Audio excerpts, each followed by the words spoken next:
3 details. That's all it takes to tell if a deck was built by a pro or an amateur. After 500 plus builds, I know exactly what to look for. And once you see these, you'll never unsee them. I thought we'd talk a little bit about what we think makes a really nice deck and some things that maybe didn't get done on a project that makes it look like possibly it may not have been built by a professional, or maybe somebody that doesn't build decks for a living. Maybe it was built by a framer, a home builder, or the homeowner or something like that.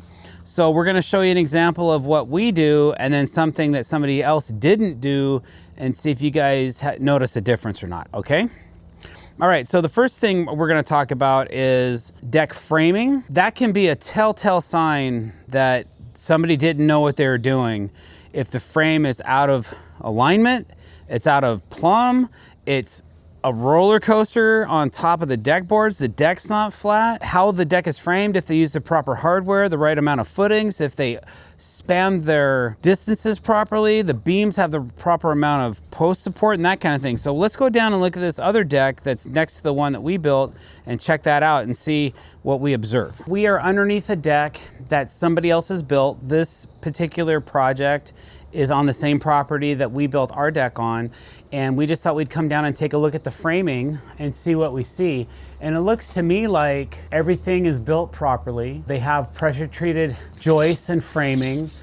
I don't know if this is a pressure treated glue lam, which could become an issue in the future if it's not. I would assume it is because it is exterior, but I don't see any stamps on it or anything to indicate that it is pressure treated. There's joist hangers on all the joists, which is good. All the fasteners are installed. That's good. And then they have something running into the ledger. I'm not sure what these are. I can't really tell from 6 feet down. At least they have something high and low about every 16 inches, which usually my engineer calls out for more than that. We would probably need to add a couple additional fasteners, unless there's one behind the joists, which you can't always see. Sometimes knowing that information before you hang your joists is good, or documented at least for your inspector. Over here we have another glue lam, which I get because they have this span that they wanted to not have another post here. They do have a solid wall. They could have put another post, but I guess because there's a door right here and the view and whatnot, probably why they didn't do it. So they were able to span a lot further in between posts. They have a metal bracket connecting the post to the beam, which is good.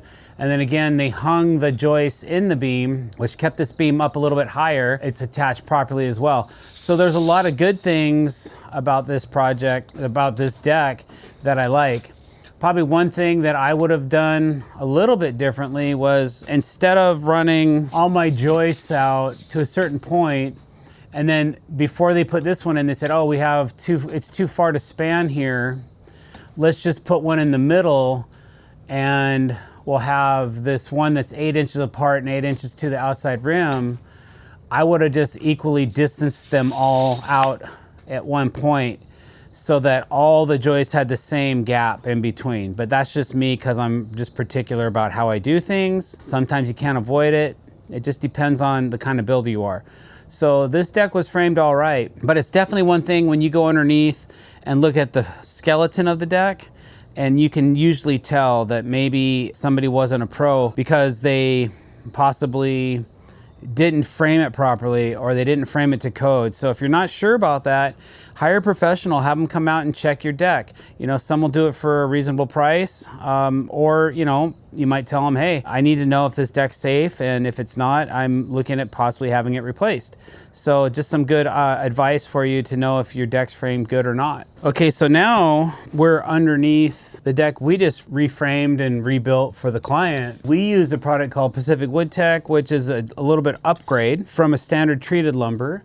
So if you see that and you know anything about PWT, you'll see some stamps, but it says PWT treated. All the joists are equally spaced across here. You may never see that ever, but I do when I'm building it. So it bugs me if I didn't do this properly, spaced it out right.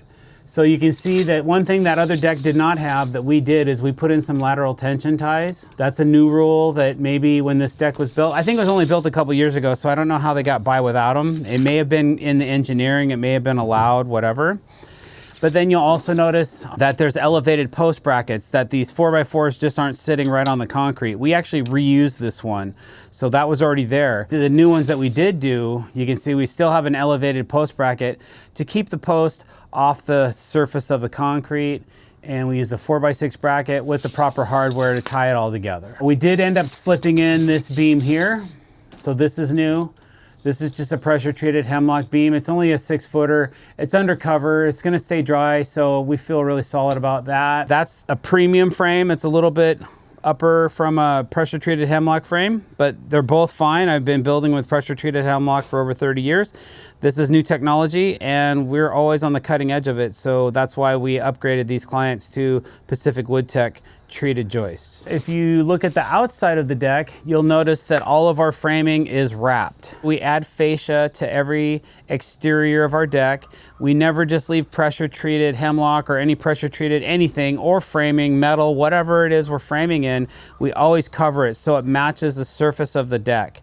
That is an extra item. We do charge accordingly, but you can kind of see over here on this deck what it looks like without that. It just looks unfinished and like there's something missing. So we don't like that look and we prefer to put in a little bit more effort on the frame before we're finished, just to give it that finished look. We don't include it, we charge for fascia, but it's done on every project. Nobody's ever said, hey, you know, I want to save that couple grand on fascia boards and not do them, because it would just look terrible if we didn't, in my opinion. So that's a telltale sign that maybe your deck might be done by somebody that didn't quite have the gusto to finish it off, which again is bad for the framing, because over the cycles of weather, you're gonna take some abuse, and those outside rim joists might take more abuse than the rest of the deck, and they can cup and curl and twist. I've seen it all. Delaminate, fall apart, whatever. So definitely want to cover that up. All right, let's go topside now and check out something that I want to show you on top. All right, and another thing that I can spot on a deck, and I see this quite a bit, is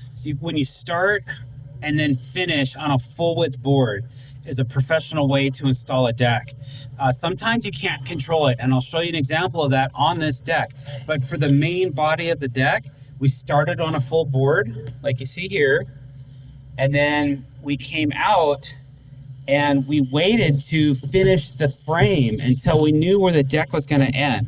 And right as this, you can see the width of this deck, the last board is also a full width board. It's not a ripped down piece. It's not an 1.5 inch little wedge or anything like that. So that's an easy tell, like if you're on the main deck. So if you're on the main deck and you notice that there's like a wedge, a pie shape, or maybe just something that doesn't look right because all the boards are certain gap or certain width, and then the last one is only a half of that, then usually they just frame the deck and then they lay the decking without any forethought about how the boards are going to lay out. Sometimes you get lucky and it works out, but like now, since we started the deck against this wall and we worked this way, then we came back and laid the deck this way. I knew that we might have to rip a board. Now it always looks better, again, if you're gonna put a rip board on the deck, to do it up against the house and not on the outside of the deck. So like on the deck over there, they had a predetermined width. They were hung on the house and the beam was the outside, so the joists were hung inside of the beam. They didn't have any way for the joist to cantilever to cut them to any particular width, so they had to go with what they had. In that case, I would have started laying the decking from the outside of the deck and then all the way to the inside of the house, and that's where I would rip my final board, because it looks better there than it does out there. So those are a few signs, guys, that you can look into to see if it's a professional that built that deck or not. So thanks for watching. If you like this video, don't forget to click that subscribe button, hit that bell icon, and don't forget to check out our new podcast. Link is in the description below. Thanks for watching, guys. Have a great day.